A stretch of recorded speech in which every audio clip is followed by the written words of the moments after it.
Hi welcome to Rama Telugu కథలు. ఎర్రని చెట్టు నీళ్లు పోస్తే సస్తుంది. ఈరోజు కథ పేరు పొట్టి వీరయ్య పొడుగు మరడయ్య. పొట్టి వీరయ్య పొడుగు మరడయ్య స్నేహితులు. చిన్న చిన్న పనులు చేసుకునేవారు. ఏదైనా స్థిరమైన ఆదాయం చూపమని ఊరు పెద్ద సుబ్బయ్యను అడిగారు ఇద్దరు. మంచి స్నేహితులు కదా, ఏదైనా వ్యాపారం చేసుకోండి, కావాలంటే పెట్టుబడికి డబ్బు అప్పుగా ఇస్తాను అన్నాడు సుబ్బయ్య. సరేనంటూ సుబ్బయ్య దగ్గర అప్పు చేసి కిరాణా దుకాణం తెరిచారిద్దరు.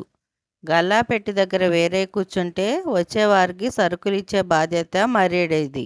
కొన్నాళ్ళలోనే సుబ్బయ్య అప్పు తీర్చేశారు. తక్కువ సమయంలో వీరి వ్యాపారం బాగా అభివృద్ధి చెందటంతో ఎదురుగా ఉన్న దుకాణదారు జోగయ్యకు అసూయ కలిగింది. ఎలాగైనా స్నేహితుల మధ్య గొడవ పెట్టి వ్యాపారాన్ని దెబ్బతీయాలని అనుకున్నాడు. ఒకరోజు వీరయ్య దుకాణంలో లేని సమయం చూసి మరడయ్యతో, నువ్వు రోజంతా నిలబడి పొట్లాలు కట్టివ్వాలి, ఆ వీరయ్య మాత్రం చక్కగా కూర్చొని డబ్బులు వసూలు చేస్తాడు అంటూ కల్పించి చెప్పాడు. ఆ మర్నాడు మరడయ్య వీరయ్యతో దెబ్బలాడి మరీ గల్లాపెట్టి వద్ద కూర్చున్నాడు. పాపం వీరయ్యకు అరమారాలో ఉన్న సరుకులు అందక కింద పడిపోసాగాయి. డబ్బులు తీసుకొని చిల్లరిచ్చే క్రమంలో మరడయ్య గందరగోళం పడేవాడు. దీంతో వీళ్ళ దుకాణానికి వచ్చేవారి సంఖ్య తగ్గింది. ఇలా కొన్నాళ్లకు మూతపడే పరిస్థితి వచ్చింది. విషయం తెలుసుకున్న సుబ్బయ్య ఇద్దరినీ పిలిపించాడు.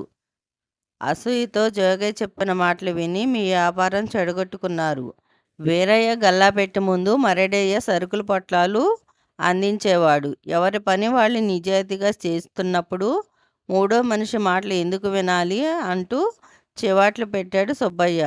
స్నేహితులు ఇద్దరూ తమ తప్పు తెలుసుకున్నారు. మర్నాటి నుంచి గల్లాపెట్టి దగ్గర వీరయ్య, సరుకులు అందించే పనిలో మరడయ్య కుదురుకున్నారు. ఈ రోజుకి ఇంతేనండి. పొడుపు కథకు ఆన్సర్ అగ్ని.